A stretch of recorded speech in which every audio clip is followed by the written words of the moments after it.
Yo, what's good guys? Today I'm going to show you how to make this cool 3D text so you can use for your intro and outro. You're going to need the element plugin, the deep glow plugin, and that's pretty much what you're going to need. If you guys have any questions, I'll be sure to leave them down in the comments below, and I'll try to answer as much as I can. And yeah, let's get into it. Go to new composition, copy my settings if you want, doesn't really matter, just click OK. Alright, new, solid, and it's called solid element. Select the layer, and put on element. Once you put on element, you want to create your text. So I'm just going to new text, whatever it is, and scale that bitch up, put it in the center, like so. And then you want to come over to your element layer, click on custom layers, custom text and mask, and for layer 1, just click on your text. So example, click on scene setup, and go to this little button here that says extrude, click that, and go to presets, bevels, physical, and then you want to go down to the racing preset. Just click that. You can click on any preset you like, but for this tutorial I'm using the racing preset. This is like really thin, you want to scale it up so it's nice and thick, just like that.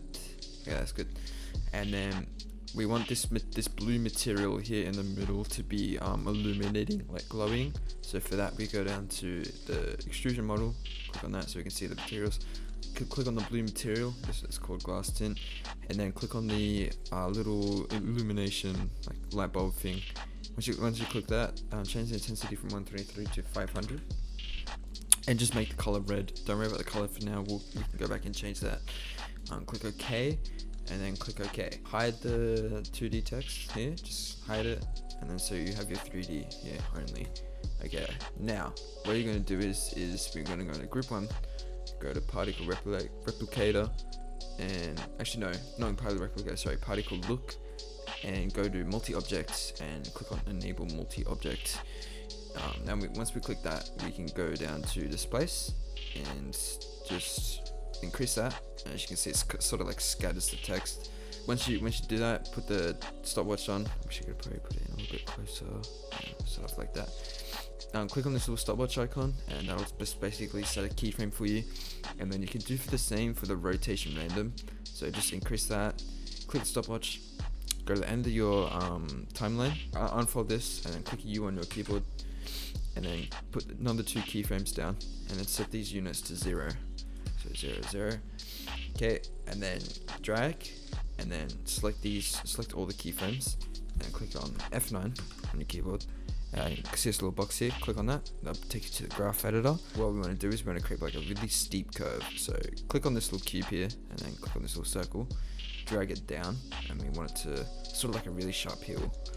But we do not want it to go under that grey line. If it goes under that grey line, it's going to look horrible. Okay, so we just want to keep that line above the grey line, dark line right there, like that. We did the exact same thing for the displace.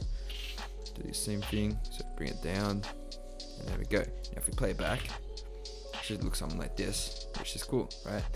But we're not done. We still gotta make this glow, and we still gotta make the actual text look good. So what we're gonna do is we're gonna get out of that and go to render settings, ambient occlusion. Once you click on ambient occlusion, click on enable AO and select that, and then turn up the SSAO intensity, make that 50. And as you can see, it just basically allows the text to cast a realistic shadow. And as you can see, you turn it off and on. It's quite a big difference. It makes it look more realistic. Okay, so after that, you can make sure this is selected. Scroll up to the top and click on scene setup. Click on this glass tint material here. Change the color from red to white. Click OK. And go up to this little button here. It says environment. Click that. Click on load from file. And then what you want to do, we want to import the environment texture that will be linked in the description. You can use any environment texture you want, but it's just up to you guys if you want to follow along or not, or just use a different environment texture if you have a different colored text. So because I'm using a purple text, I'm going to use a purple environment. I'm just going to saturate this up a little bit, just maybe brighten it up. Click OK, and then go to the shiny material. Click on this little glass thing, scroll up, raise the intensity from 100 to 100%. So your text will look something like this. And then go ahead and click OK. And now your text should look a lot better. Now it looks like this. And then what you want to do is you want to duplicate it. Go back into the first one. and then just go back into the illumination and just change the intensity to 0, and then click OK. And then now you should have this layer with no illumination intensity, and then the layer on top of it with illumination intensity. So what you want to do is you want to select the top layer, scroll all the way down until you see output. It should be close like this, and click on it and change it from composite to illumination. So now we only have the illumination layer. What you're going to do now is throw in tick glue, increase the radius size, and just decrease the exposure just a little bit. Throw in tint, and then matte white too. Click on that, and now you have the option to change the glow color to any color you like. So because I'm doing a purple kind of text, I'm probably just going to change to a nice purple color. Click OK, and then uncheck the solo button, and that's it. There's your animated text with glow, and it should look pretty cool. The best thing about this too is you can change the text anytime you want. So all you have to do is just unhide this layer, solo it, and then just change this to anything you want. Just change it to something, let's say, I don't know, any text, and it will update. And you can just unhide that. Boom.